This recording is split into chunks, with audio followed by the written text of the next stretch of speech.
ประมาณนี้ นอนน้ำเลยต้องได้เอาเลยบ่หรือว่าจังไดต้องได้เอาเป็นครัวบ่ เอาก็ได้เอาก็ได้ บ่ก็ได้เอา ร่วมกันที่จะแล้วก็พากันนอน ลงทึกจะแล้วก็พากันนอนเลยเนาะ เรียบร้อยเลยบัดนี้ เรียบร้อยเลย ใส่ เอา เข้าไปเอาขาเข้าไปขาเจ้านะขาเข้าแล้วจังมาเตงเจ้านี่ขดองประมาณเท่าไหร่ ขนมบ่มีพวกเขา บ่มีขดองเฮ้ย หมดแต่นี่ มีประเภทนี้แปลกๆในชนบทลาวประเภทนี้นี่เฮาก็ยังบ่เคยฮู้และก็บ่เคยเห็นอยากได้เมียนี่แค่คือบ้านสาวโสดนี่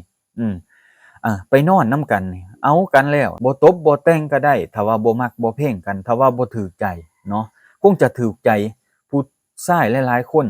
ที่โสดเนาะทั้งฝั่งไทยฝั่งลาวลองไปเบิ่งพี่น้องเอ้ยลองไปเบิ่งเนาะลองไปสัมผัสเบิ่งถ้าว่าถูกใจบ่ถูกใจเนาะประมาณนี้ นอนน้ำเลยต้องได้เอาเลยบ่หรือว่าจังไดต้องได้เอาเป็นครัวบ่ เอาก็ได้เอาก็ได้ บ่ก็ได้เอา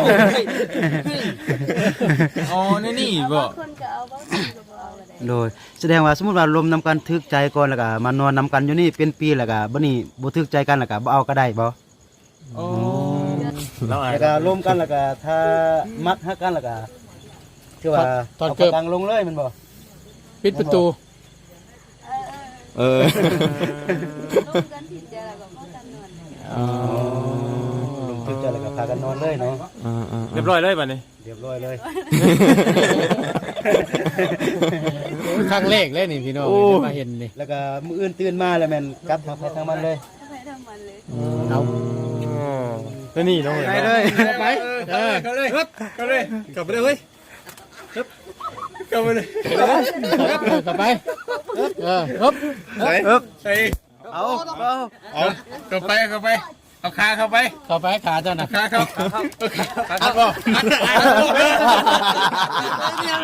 เรียบร้อย เอาเบานี่ก็ได้เบาที่ขึ้นไปเมื่อกี้นี่มักเจ้าแล้วจังมาเตงเจ้านี่ขดองประมาณเท่าไหร่ ขนมบ่มีพวกเขา บ่มี มีประเภทนี้แปลกๆในชนบทลาวที่ถูกใจผู้ชายหลายๆคนเนาะคือว่าจังซั่นเลยเพราะว่าประเภทนี้นี่คือว่าทั้งไทยทั้งลาวก็คงสิบ่ฮู้จักหรือว่าบ่เคยเห็นนอกจากอยู่ในลาวเฮาเนาะหรือว่าอยู่ในชนเผ่าเนาะในชนเผ่าใดชนเผ่าหนึ่งที่รักษาประเพณีแบบนี้ไว้เนาะพี่น้องเนาะคือว่าสาวโสดนี่เนาะจะมีบ้านหลังหนึ่งที่นอนท่าผู้ชายโสดมาหาทุกคืนเลยเนาะมาลองนอนนำกันซะก่อนเนาะมักบ่มักจังว่ากันจังมาแต่งมาขอถ้าว่ามักฮักแพงกันเนาะเป็นประเพณีที่แบบบ่เคยเห็นและก็คงจะถูกใจหลายๆคนที่เบากล้องมานำเสนอให้พ่อแม่พี่น้องหรือว่าผู้ชายโสดหลายๆคนเนาะคงอยากจะไปค้นหาเบิ่งว่าหมู่บ้านนี้น่ะอยู่ไสน้อเบากล้องให้พี่กัดข่อยแน่บัดว่ามาเลยพี่น้องเดี๋ยวเบากล้องจะให้พี่กัดเนาะพี่น้องลองทักมาเบิ่งเนาะเพราะว่าเป็นประเภทนี้ที่แบบถูกใจผู้ชายหลายๆคนคือว่าถูกใจหลายๆคนแหละบ่ถูกใจจังได๋เนาะผู้หญิงเอิ้นไปนอนนำน่ะเฮ็ดจังได๋ซะนอนท่าเลยนะมักบ่มักนอนนำกันซะก่อนบัดว่าเนาะบ่ถูกใจจังได๋พี่น้องเป็นประเภทนี้ที่แบบบ่กล้องบ่เคยได้ยินและก็หลายๆคนก็คือบ่เคยได้ยินคือกันดอกเนาะเพราะมันถูกใจหลายๆคนที่แบบมีใจทางนี้หั่นนะเว้าจังซี่ซะมีใจทางนี้ที่ฮักแพงเนาะคนลาวเนาะมักผู้สาวลาวเนาะพี่น้องเนาะเบากล้องสิทางให้พ่อแม่พี่น้องมาค้นหาเบิ่งเนาะพี่น้องเนาะว่า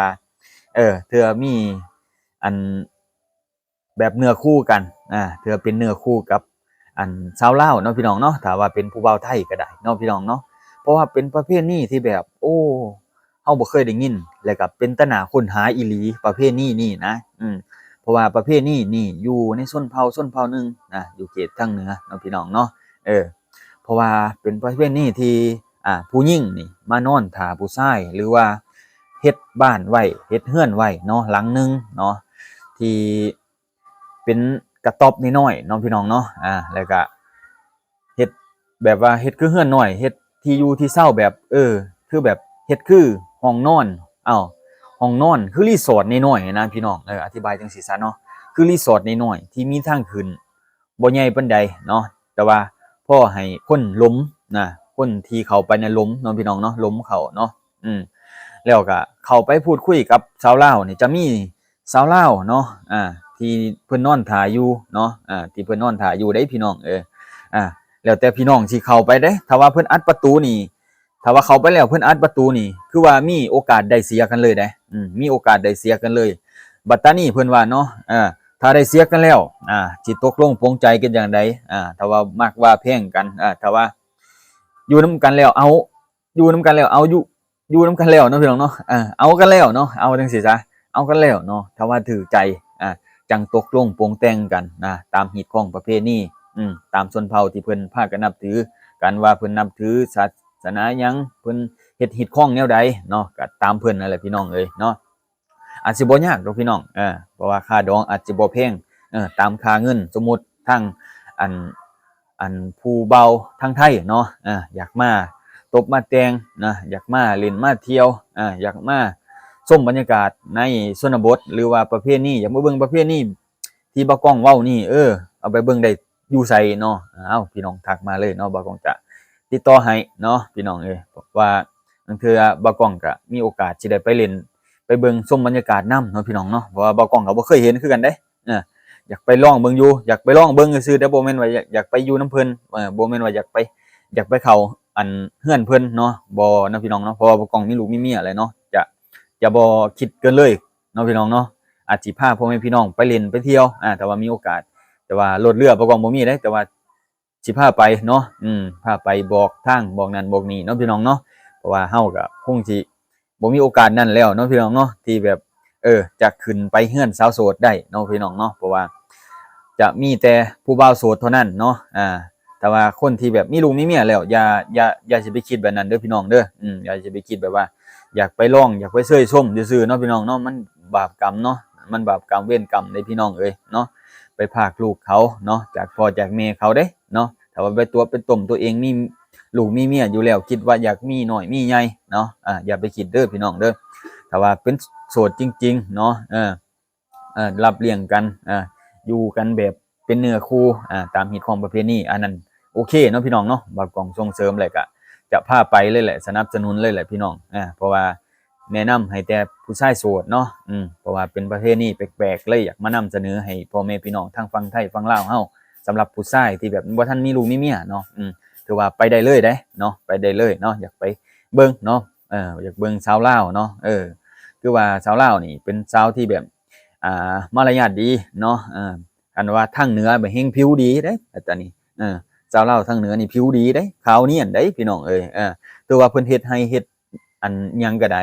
เฮ็ดให้เฮ็ดสวนเข้าป่าเข้าดงแต่ว่าเพิ่นผิวดีเด้เพราะว่าทางนั้นอากาศเย็นเนาะทางนั้นอากาศเย็นแต่ว่าพี่น้องอยาก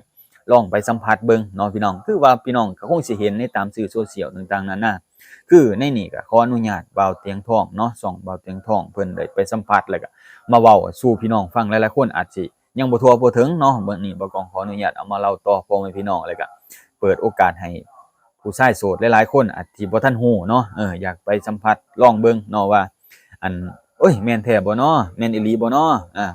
บ่กล้องมาตัวมาหลอกกันบ่แม่นเนาะพี่น้องนี่เป็นเรื่องราวอีหลีเนาะหลายๆคนก็คงสิฮู้เนาะ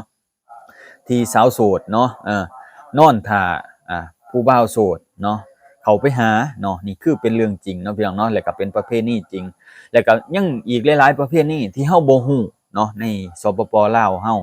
หรือในหลายๆชนเผ่าที่ติดเขตชายแดนชนเผ่ามงชนเผ่านั่นเผ่านี่เพราะว่า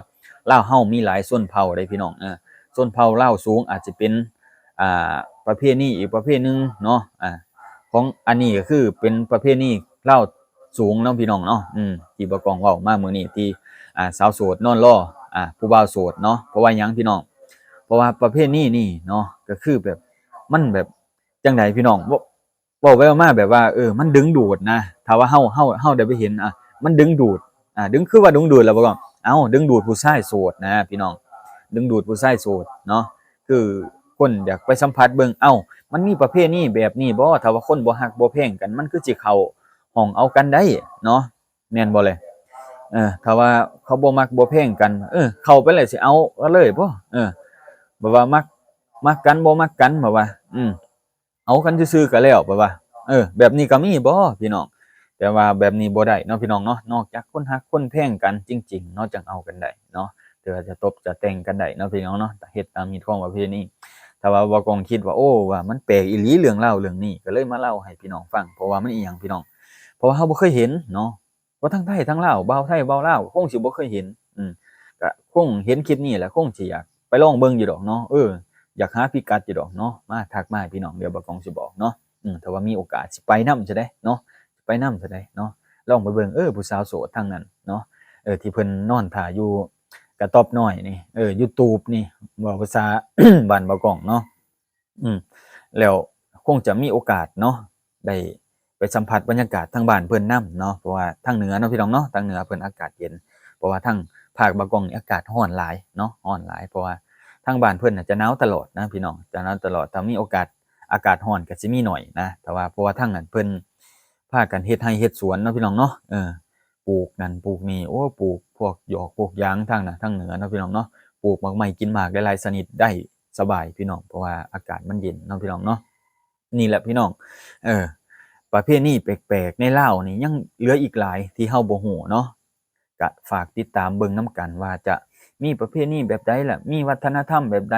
มีการเป็นอยู่จังใดเนาะในชนบทลาวและเข้าไปลึกๆนี่เฮายังบ่เคยเข้าไปแล้วก็ประเพณีนี่เฮาก็ยังบ่เคยฮู้แล้วก็บ่เคยเห็นอยากได้เมียนี่แค่ขึ้นไปเถียงขึ้นไปบ้านสาวโสดนี่ไปนอนนํกันนี่เอากันแล้วนี่